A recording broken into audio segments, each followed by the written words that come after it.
Levítico, capítulo 26. A recompensa da obediência. Não façam ídolos nem imagens, nem colunas sagradas para vocês.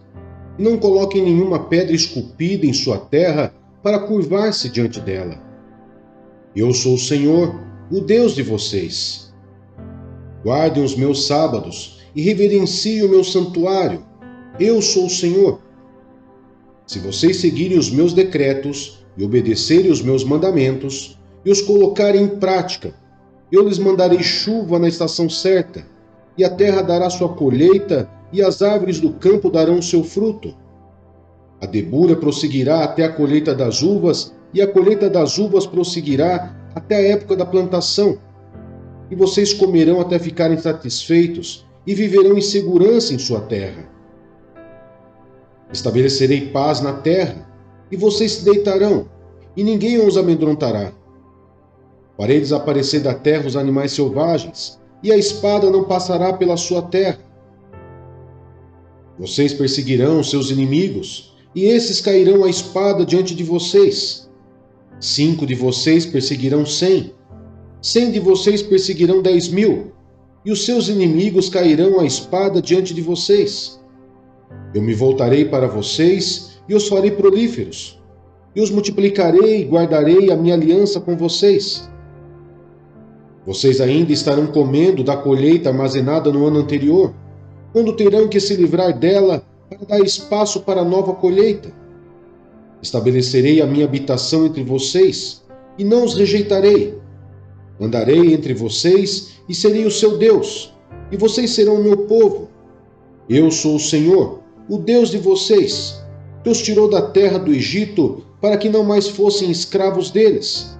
Quebrei as traves do jugo que os prendia e os fiz andar de cabeça erguida.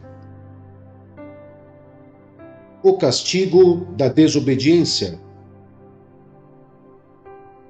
Mas se vocês não me ouvirem, não colocarem em prática todos esses mandamentos e desprezarem os meus decretos, rejeitarem as minhas ordenanças, deixarem de colocar em prática todos os meus mandamentos e forem infiéis à minha aliança, então assim os tratarei. Eu lhes trarei pavor repentino, doenças e febre que lhes tirarão a visão e lhes definharão a vida. Vocês semearão inutilmente, porque os seus inimigos comerão as suas sementes. O meu rosto estará contra vocês, e vocês serão derrotados pelos inimigos. Os seus adversários os dominarão, e vocês fugirão mesmo quando ninguém os estiver perseguindo. Se depois disso tudo vocês não ouvirem, eu o castigarei 7 vezes mais pelos seus pecados. Eu lhes quebrarei o orgulho rebelde e farei que o céu sobre vocês fique como ferro e a terra de vocês fique como bronze. A força de vocês será gasta em vão, porque a terra não lhes dará colheita, nem as árvores da terra lhes darão fruto. Se continuarem se opondo a mim e recusarem ouvir-me, eu os castigarei 7 vezes mais, conforme os seus pecados. Mandarei contra vocês animais selvagens que matarão seus filhos. Acabarei com seus rebanhos e reduzirei vocês a tão poucos que os seus caminhos ficarão desertos.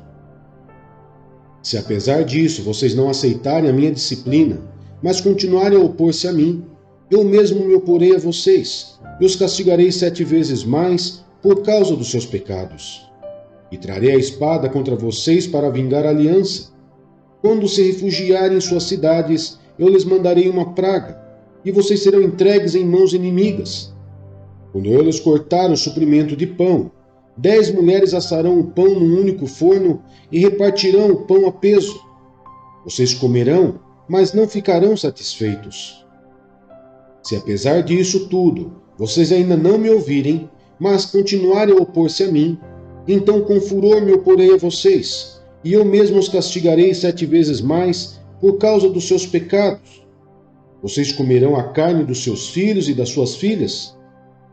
Destruirei os seus altares idólatras, despedaçarei os seus altares de incensos, e empilharei os seus cadáveres sobre os seus ídolos mortos, e rejeitarei vocês. Deixarei as cidades de vocês em ruínas e arrasarei os seus santuários, e não terei prazer no aroma das suas ofertas. Desolarei a terra ao ponto de ficarem perplexos os seus inimigos que vierem a ocupá-la. Espalharei vocês entre as nações e empunharei a espada contra vocês. Sua terra ficará desolada e as suas cidades em ruínas. Então a terra desfrutará os seus anos sabáticos enquanto estiver desolada e enquanto vocês estiverem na terra dos seus inimigos. E a terra descansará e desfrutará os seus sábados. Enquanto estiver desolada, a terra terá o descanso sabático que não teve quando vocês a habitavam. Quanto aos que sobreviverem, eu lhes encherei o coração de tanto medo na terra do inimigo, que o som de uma folha levada pelo vento os porá em fuga.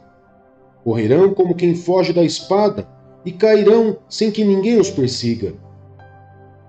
Tropeçarão uns nos outros, como que fugindo da espada, sem que ninguém os esteja perseguindo. Assim vocês não poderão subsistir diante dos inimigos. Vocês perecerão entre as nações, e a terra dos seus inimigos devorará. Os que sobreviverem apodrecerão na terra do inimigo por causa dos seus pecados, e também por causa dos pecados dos seus antepassados.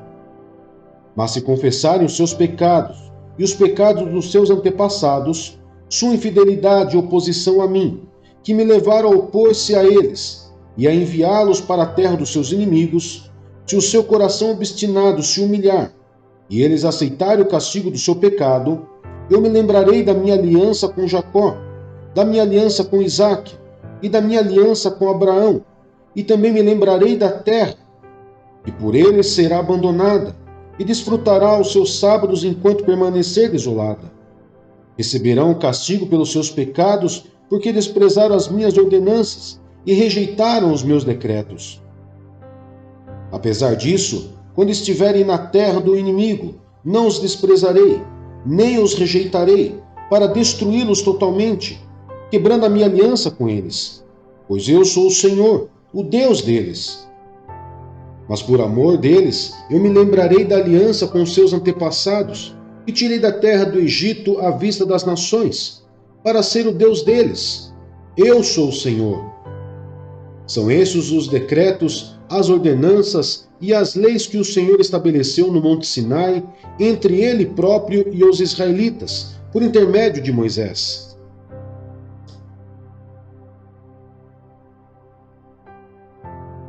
Salmos 33. Cantem de alegria ao Senhor, vocês que são justos, aos que são retos fica bem louvá-lo. Louvem o Senhor com harpa, ofereçam-lhe música com lira de 10 cordas. Cantem uma nova canção, toquem com habilidade ao aclamá-lo.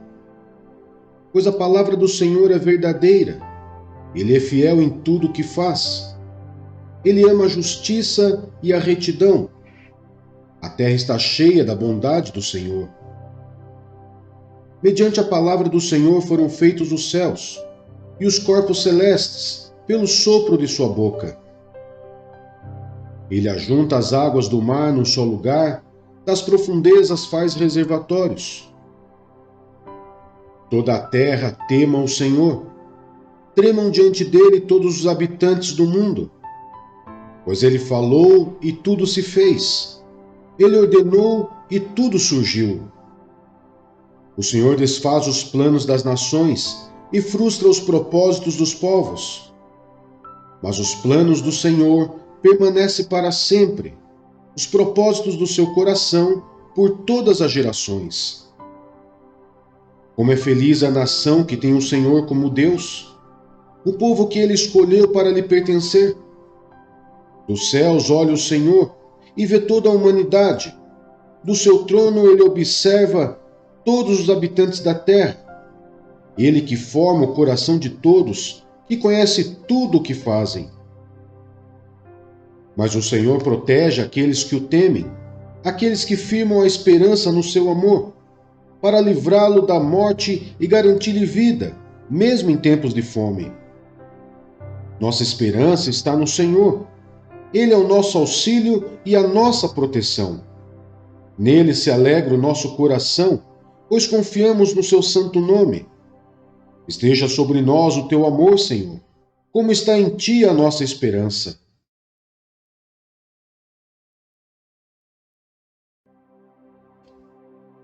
Eclesiastes, capítulo 9. O destino de todos. Refleti nisso tudo e cheguei à conclusão de que os justos e os sábios e aquilo que eles fazem estão nas mãos de Deus. O que os espera, seja amor ou ódio, ninguém sabe. Todos partilham um destino comum: o justo e o ímpio, o bom e o mau, o puro e o impuro, o que oferece sacrifícios e o que não os oferece. O que acontece com o homem bom, acontece com o pecador. O que acontece com quem faz juramentos, acontece com quem teme fazê-los. Este é o mal que há em tudo que acontece debaixo do sol. O destino de todos é o mesmo. O coração dos homens, além do mais, está cheio de maldade e de loucura durante toda a vida. E por fim, eles se ajuntarão aos mortos. Quem está entre os vivos tem esperança. Até um cachorro vivo é melhor do que um leão morto. Pois os vivos sabem que morrerão, mas os mortos nada sabem. Para eles não haverá mais recompensa, e já não se tem lembrança deles. Para eles o amor, o ódio e a inveja há muito desapareceram. Nunca mais terão parte em nada do que acontece debaixo do sol. Portanto, vá, coma com prazer a sua comida e beba o seu vinho de coração alegre, pois Deus já se alegrou do que você faz. Esteja sempre vestido com roupas de festa e unja sempre a sua cabeça com óleo. Desfrute a vida com a mulher a quem você ama. Todos os dias desta vida sem sentido que Deus dá a você debaixo do sol. Todos os seus dias sem sentido. Pois essa é a sua recompensa na vida pelo seu árduo trabalho debaixo do sol. O que as suas mãos tiverem de fazer, que o façam com toda a sua força, pois na sepultura para onde você vai, não há atividade nem planejamento, não há conhecimento e nem sabedoria. Percebi ainda outra coisa debaixo do sol. Os velozes nem sempre vencem a corrida, os fortes nem sempre triunfam na guerra, os sábios nem sempre têm comida, os prudentes nem sempre são ricos, os instruídos nem sempre têm prestígio, pois o tempo e o acaso afetam a todos. Além do mais, ninguém sabe quando virá a sua hora. Assim como os peixes são apanhados numa rede fatal e os pássaros são pegos numa armadilha, também os homens são enredados pelos tempos de desgraça e caem inesperadamente sobre eles. O valor da sabedoria. Também vi debaixo do sol este exemplo de sabedoria que muito me impressionou. Havia uma pequena cidade, de poucos habitantes. Um rei poderoso veio contra ela, cercou-a com muitos dispositivos de guerra. Ora, naquela cidade vivia um homem pobre, mas sábio, e com sua sabedoria ele salvou a cidade. No entanto, ninguém se lembrou mais daquele pobre. Por isso pensei, embora a sabedoria seja melhor do que a força, a sabedoria do pobre é desprezada, e logo suas palavras são esquecidas. As palavras dos sábios devem ser ouvidas com mais atenção do que os gritos de quem domina sobre tolos.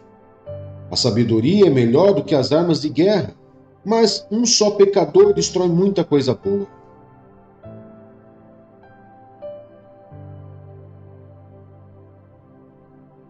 Tito, capítulo 1.